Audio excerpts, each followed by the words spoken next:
jëneen seen ay disposition ni daal di koy génne li nga xam ne que mu di réew mi lu nu mel def nañ ko fii si Dakar le 7 août 2023 ministre de l'Intérieur Antoine Félix Diome moo daal di xaatim boobu di communiqué daal di jëm si ki nga xam ne que mu di Juan Branco donc na Juan nag dorénavant et que c'est définitif moom itam quitté na li nga xam ne que mu di réew mi fas yéene ko daal di expulsé ginnaaw bu mu daal di duggee si réew mi nag ñëw boo xam ne kenn xamul exactement fan la daal di aw pour daal di fii li nga xam ne que mu di yegg si alors ba noonu daal di dem ñibbi nag awee ko li nga xam ne moo di si gaal bi ñu daal di koy jàppee fa nga xam ni itam mooy zone Rosso diggante ak Mauritanie ak le Sénégal alors donc ñoo ko daal di déggandoo à la dernière minute ki nga xam ne que mu di Juan jàpp nañ ko ñu bëri daal di jàpp moom il est un fugitif bi nga xam ni itam jël na parole si conférence de presse en direct pendant 15 minutes yoo xam ni itam teguñu ko loxo ñu ko teg ko loxo fa nga xam ni itam mooy zone Rosso et que fi nga ko tegee loxo sax nekkul li nga xam ne que moo di sol Sénégal yi.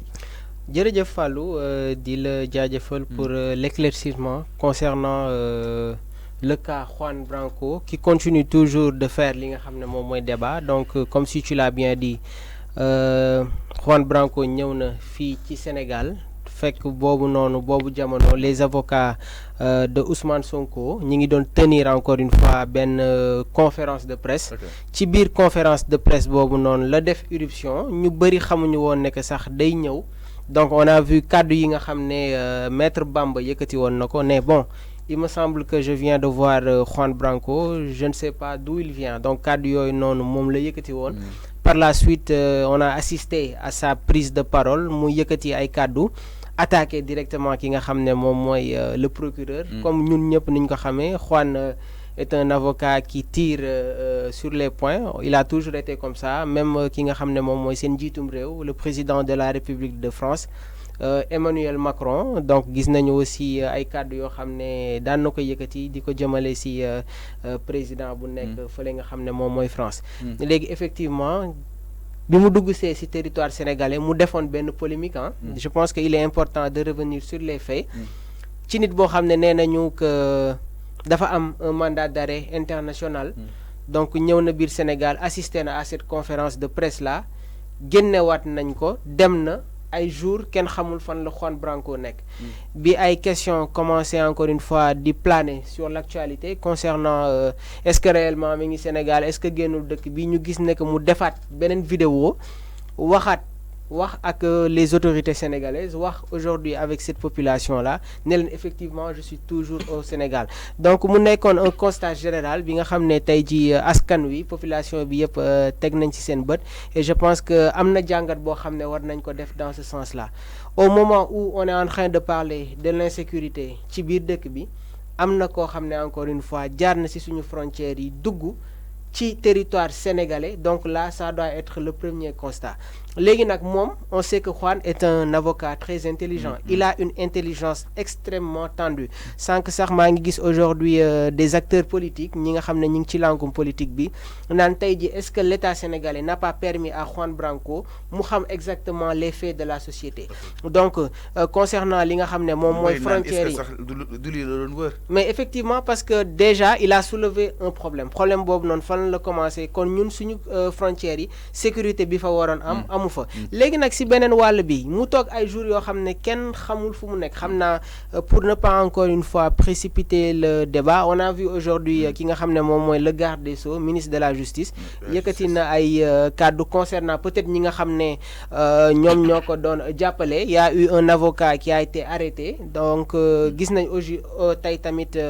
fële nga xam ne moom mooy tribunal pôle d'avocat yi sax ñoom bugguñu woon encore une fois tey jii benn procès am wala lépp loo xam ne day jëm ci wàllum àtte léegi loolu mu nekk premier cas bi léegi second cas bi mooy ñu ñëw ci arrestation bi fan lañ ko jàppee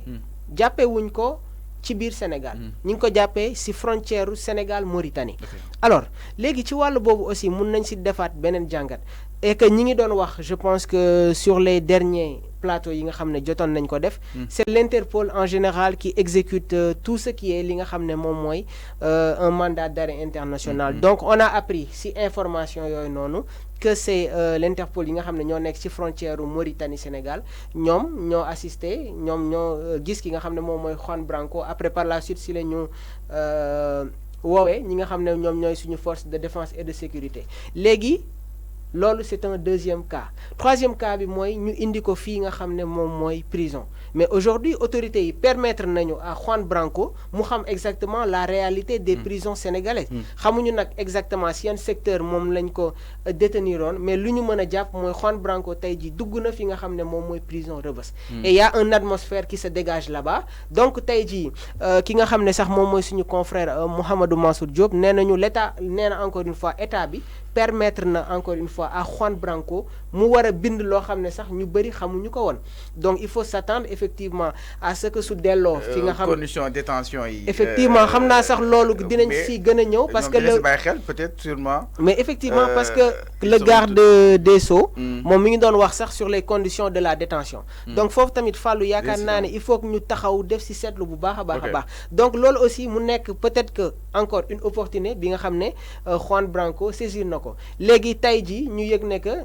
il a fait face ak ki nga xam ne moom moo ko waroon àtte léegi kooku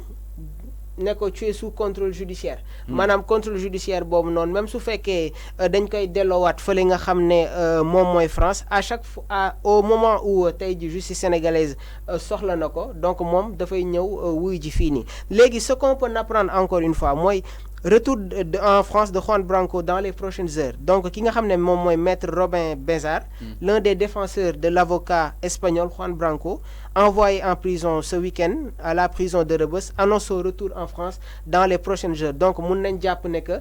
fii ak ay quelques waxtu Juan Branco dinañ koy delluwaat fële nga xam ne moom mooy ci France léegi nag avocat bi moom nee na c'est un immense soulagement nous sommes heureux et fiers de cette décision et de la remise en liberté de Juan Branco donc avocat yi nga xam ne ñi ngi doon défendre ci wàllu boobu noonu kontaan nañu trop concernant encore une fois la liberté provisoire ak sous contrôle judiciaire bi nga xam ne octroyé nañ ko à l'encontre du sieur Branco léegi lu ñu mën a jàpp mooy tey jii nii effectivement le pôle d'avocats c'est-à-dire barreau Paris boo xam ne Juan Branco il est membre intégrant donc ils ont senti la pression bi nga xam ne itam moo doon abattre si kaw yoon ak wàllu yoonal bu Sénégal parce que aussi les tweets dafa doon daw à tout le temps jëm si arrestation bi ki nga xam ne moo di Juan Branco et que le Sénégal qui s'est devenu peut-être le centre des débats partout dans le monde par rapport à cette arrestation vu que Juan dafa nekk koo xam ne itam dafa xaw a bëgg polémique moo tax Ousmane Sonko mu daal di koy tànn et que c'est un bon choix peut-être pour mu daal di koy ñëw layol diggante président Macky Sall ak Macron moom aussi mu nekk opposant direct à Emmanuel Macron. waaw xam nga Juan Branco ñi ngi ko doon wax c'est un très jeune avocat et peut-être sax âge bi nga xam ne am na ko moom moo koy may tey li nga xam ne moom mooy benn fukk bi léegi amoon na suñu benn invité boo xam ne dafa souligner woon benn point bu important nee na si benn côté est-ce que Juan Branco xawul def erreur parce que procès Ousmane Sonko ak Mame Mbaye Niang ñi ngi war a taxaw ak ñu àtte leen il devrait venir automatiquement s'attaquer à son procès que muy attaquer à ñi nga xam ne ñoom ñooy autorités yi donc ci wàllu boobu noonu tamit am na ñoo xam ne jàngat boobu noonu moom lañ ciy am mais si on revient encore une fois dans le contexte qu'on est maanaam contexte bi ñu nekk nii c'est-à-dire tey jii dafa am benn acharnement boo xam ne il faut le dire dund na ko parce que ñëw na fii on a vu encore une fois les conditions qu'il a été rapatrié léegi su fekkoon Juan Branco moment boobu noonu bàyyi woon nañ ko mu am accès fi nga xam ne moom mooy ci territoire sénégalais bi est-ce que su fiy dellu si waat dina jaar par la voie clandestine maanaam dugg encore une fois de manière boo xam ne non autorisée dans le territoire sénégalais mais aussi il a voulu montrer à nos autorités qu'il y a des failles parce que si frontières yi la jaar donc on a des problèmes ci frontières yi dugal nañ ko fële nga xam ne moom mooy prison donc ci wàllu boobu aussi peut-être am na ay yenn information yoo xam ne mun na ko am c'est-à-dire li nga xam ne moom mooy environnement yi fan la jaar fan lañ ko dugal ak yeneen léegi bi ñu ko teewee fële nga xam ne moom mooy Rebeuss il n'a pas voulu s'alimenter donc peut-être il cherchait de quoi écrire après su eggee fa nga xam ne itam mooy en France effectivement ñëpp nee nañu que su delluwaatee sûrement am na ay kàddu yoo xam ne dina ko yëkkatiwaat donc tey jii je pense que encore une fois am na ay information yoo xam ne mun na ko soutirer léegi tey jii gis nañ ne que il a fait face ak ki nga xam ne peut-être moom moo ko waroon àtte loolu tamit dugal nañ ko fële nga xam ne moom mooy palais de justice xam na environnement bi ak yeneen et pourtant peut-être que munoon na sax bañ a am lii nii yëpp léegi nag le constat qu'on fait maa ngi la koy wax il fait partie du barreau de Paris et il est membre intégrant peut-être que nag mbir bi mun na jël beneen tournure parce que biñ ko jàppee ba tey les avocats yi nga xam ne ñi ngi woon ak moom ak avocat français effectivement ñi ngi nekkoon di yëkkati ay kàddu allant dans le sens li nga xam ne moom mooy la libération donc loolu tamit mu nekk beneen fait fàllu mais je pense que actuellement il faudra encore une fois qu'il y ait beaucoup plus de vigilance concernant tey ji ñi nga xam ne ce sont des ressortissants ñi ngi jógee à l'étranger di dugg si fii nga xam ne moom mooy ci dëkk bi mais il faut rappeler que Juan Branco est un avocat qui a la liberté de ton et d'expression pour défendre son client. Quand Antoine Félix Diome avance que ni c'était évident ndax am na ñoo xam ne sax ña nga nekk fa nga xam ni itam mooy seen États-Unis yenn si ay migrants yi di fa dugg muy HPC seen ay vigilance alors mu daal di jël kaaw États-Unis di ko daal di tëkkale gi nga xam ne que moo di Sénégal la réponse du ministère de l'Intérieur allant en sens que ne c'était évident et que dëkk boo dem am na ñoo xam ne dafay dugg de manière clandestinement. Fallou ça fait un moment boo xam ne c'est rare nga gis suñu autorités yi génn yëkkati ay kàddu te duñu wax ci li nga xam ne moom mooy mbirum terrorisme wala des forces occultes wala ay nit yoo xam ne peut-être suñu yegsee fi nga xam ne moom mooy ci biir réew mi mun na am des choses yoo xam ne kenn ñaan ko yàlla barki Demba Ndiaye ñu ngi ñuy wax ne que Yaraax y a des personnes yoo xam ne def nañu ay actes terroristes mais pendant avant lii yëpp di am ñaata autorité ñoom ñoo tenir ay discours di wax ci mbirum terroriste donc est-ce que vigilance bi warul woon commencer foofu noonu ñu sécuriser li nga xam ne moom mooy suñuy frontière donc tey jii peut-être que débat bi jël na beneen ampleur parce que Juan a réussi encore une fois à déjouer beaucoup de choses parce que nit boo xam ne mi